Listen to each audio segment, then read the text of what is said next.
Hello everyone, welcome to my channel story with me. आज की कहानी है कुछ रिश्ते बहुत मीठे होते हैं, बस बातें ही कड़वी होती है। बहू कहाँ मर गई? अंदर से आवाज आई। जिंदा हूँ माँ जी। तो फिर चाय अभी तक क्यों नहीं आई? कब से पूजा करके बैठी हूँ, ला रही हूँ माँ जी। बहू चाय के साथ भजिया भी ले आई। सास ने कहा, तेल खिलाकर मारोगी क्या? बहू ने कहा, ठीक है माँ जी, ले जाती हूँ। सास ने कहा, रहने दे, अब बना दिया है तो खा लेती हूँ। सास ने भजिया उठाई और कहा, कितनी गंदी भजिया बनाई है तुमने। बहू, माँ जी मुझे कपड़े धोने हैं, मैं जाती हूँ। बहू दरवाजे के पास छिपकर खड़ी हो गई। सास भजिया पर टूट पड़ी और पूरी भजिया खत्म कर दी। बहू मुस्कुराई और काम पर लग गई। दोपहर के खाने का वक्त हुआ। सास ने फिर आवाज लगाई, कुछ खाने को मिलेगा? बहू ने आवाज नहीं दी। सास फिर चिल्लाई, भूखे मारोगी क्या? बहू आई सामने, खिचड़ी रख दी। सास गुस्से से, ये क्या है? मुझे इसे नहीं खाना, इसे ले जाओ।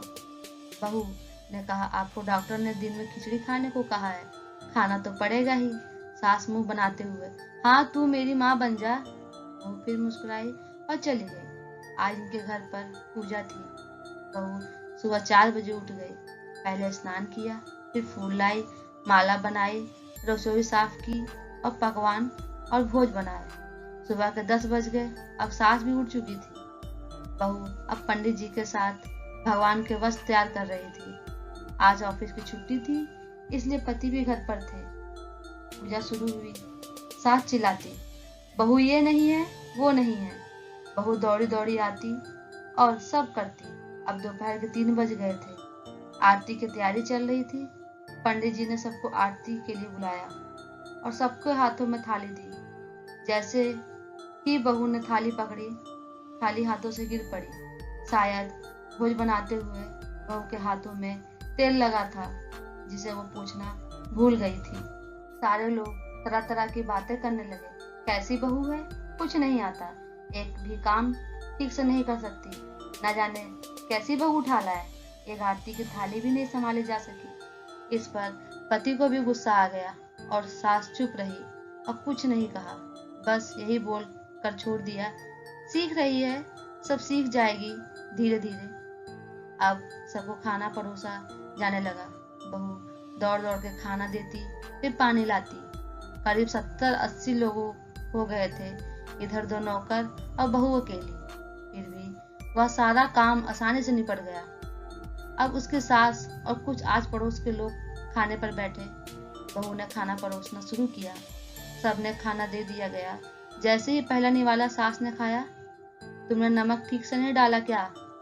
एक काम भी नहीं करती, पता नहीं मेरे बाद कैसे ये घर संभालोगी। आस पड़ोस वालों को तो जानते ही हो साहब, वो तो बस बहाना ढूंढते हैं नुक्स निकालने का। फिर वो सब शुरू हो गए, ऐसे खाना है, ऐसी बहू है, ये वो वगैरह वगैरह।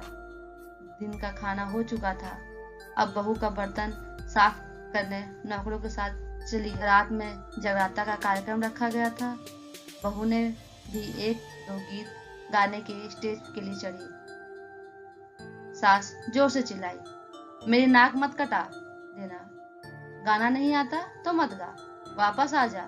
बहू मुस्कुराई और गाने लगी। सबने उसके गाने की तारीफ की और सास मुंह फुलाते हुए बोली, इससे अच्छा तो मैं गाती थी जवानी में, तुझे तो कुछ नहीं आता। बहू मुस्कुराई और चली गई। अब रात का खाना खिलाया जा रहा था। उसके पति के ऑफिस के दोस्त साइड में ही ड्रिंक करने लगे। उसका पति चिल्लाता है, थोड़ा बर्फ लाओ। बर्फ देते समय उसका हाथ बोतल से टकरा जाता है और दारू की बोतल नीचे गिरकर टूट जाती है। पति गुस्से से 2 झापड़ अपनी पत्नी को लगाते हुए कहता है, जाहिल कहेंगी, देख कर नहीं कर सकती, तुझे इतना भी काम नहीं आता। सारे लोग देखने लगे। उसकी पत्नी रोते हुए कमरे की तरफ दौड़ी। फिर उसके दोस्तों ने कहा, क्या यार, पूरा मूड खराब कर दिया, यहाँ नहीं बुलाया होता, हम कहीं और पार्टी कर लेते। कैसी अनपढ़ गवार बीवी ला रखी है तुमने, उसे तो मेहमानों की इज्जत करना तक नहीं आता, तुमने तो हमारी बेइज्जती कर दी। अब आस पड़ोस की औरतों को बहाना मिल गया था। वो कहने लगी, देखो क्या कर दिया तुम्हारी बहू ने, कोई काम की नहीं है। मैं तो कहती हूँ अपने बेटे की दूसरी शादी करा दो, छुटकारा पाओ इस गवार से।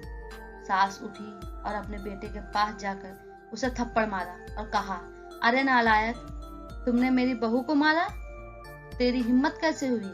तेरी टांगे तोड़ दूंगी। उसके बेटे के दोस्त कुछ कहने ही वाले थे कि उसके अपनी माँ को घूरते हुए कहा, चुप, बिल्कुल चुप, यहाँ दारू पीने आए हो? क्योंकि पता है आज पूजा है और तुम्हें पार्टी करनी है। कैसे संस्कार दिए हैं तुम्हारे माता पिता ने? और किसने मेरी बहू को जाहिल बोला? इधर आओ, चप्पल से मारूंगी अगर मेरी बहू को किसी ने एक शब्द भी कहा। अरे पापी, तूने उस लड़की को बस इसलिए मारा कि तेरी शराब टूट गई। पापी, वो बच्ची सुबह 4 बजे से उठी है, घर का सारा काम कर रही है, ना सुबह से नाश्ता किया ना दिन का खाना खाया, फिर भी हंसते हुए, सबकी बातें सुनते हुए, ताने सुनते हुए घर के काम में लगी रही। तेरे यार दोस्तों को वो अच्छी नहीं लगी, जूते से मारूंगी तेरे दोस्तों को, कभी उन्होंने ऐसा कहा। उसके यार दोस्त चुपके से घिसकती। अब सास बहू के कमरे में गई और बहू का हाथ पकड़कर बाहर लाई। सबके सामने कहने लगी, किसने कहा था अपनी बहू को घर से निकालने के लिए? दूसरी बहू ले आना, जरा सामने आओ। कोई सामने नहीं आया। फिर सास ने कहा, तुम जानते भी क्या हो इस लड़की के बारे में? ये मेरी माँ भी है, बेटी भी। माँ इसलिए मुझे गलत काम करने पर डांटती है और बेटी इसलिए कभी कभी मेरे दिल की भावनाओं को समझ जाती है। मेरे दिन रात सेवा करती है, मेरे 1000 ताने सुनती है, पर एक भी गलत नहीं कहती, न सामने न पीठ पीछे। और तुम कहते हो दूसरी बहू ले आऊं? याद है ना छुटकी की दीदी अपने बहू की करतूत? सास से पड़ोस की महिला को कहा, अभी पिछले हफ्ते ही मियाँ बीबी भूखे छोड़ घूमने चले गए थे। मेरी इस बहू ने 7 दिन तक तुम्हारे घर पर खाना पीना, यहाँ तक तुम्हारे पैर दबाने जाती थी, और तुम इसे जाहिल बोलती हो? जाहिल तो तुम सब हो जो कोयले और हीरे में कोई फर्क नहीं जानते।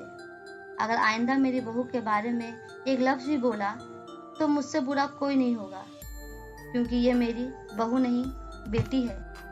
बहू सिसकियां लेते हुए कमरे में चली गई। सास ने प्लेट उठाई और भोजन परोसा। अब बहू के कमरे में खुद ले गई। सास को भोजन लाते देख तो बहू ने कहा, अरे माँ जी, आप क्या कर रही हो, मैं खुद ले लेती। सास ने प्यार से ताना मारते हुए कहा, डर मत, इसमें जहर नहीं है, मार नहीं डालूंगी तुझे। तुझे नई सास चाहिए, तब मुझे अभी भी तू ही मेरे घर की बहू चाहिए। बहू ने अपनी सास को रोते हुए गले लगा लिया। सास भी रोने लगी और कहा, चल खाना खा ले। फिर मजाक करते हुए कहा, फिर पैर दबाने चले आना, और ये ख्याल मन में मत लाना कि सास पैर बोलती है, किसी दिन इधर गला दबा दूंगी। क्योंकि कभी मैं भी यही सोचती थी। दोनों खूब हंसने लगे। कहते हैं ना दोस्तों, कुछ रिश्ते बहुत मीठे होते हैं, बस बातें ही कड़वी होती है। अगर वीडियो अच्छी लगी हो तो लाइक करें, शेयर करें, चैनल को सब्सक्राइब करें। Thank you.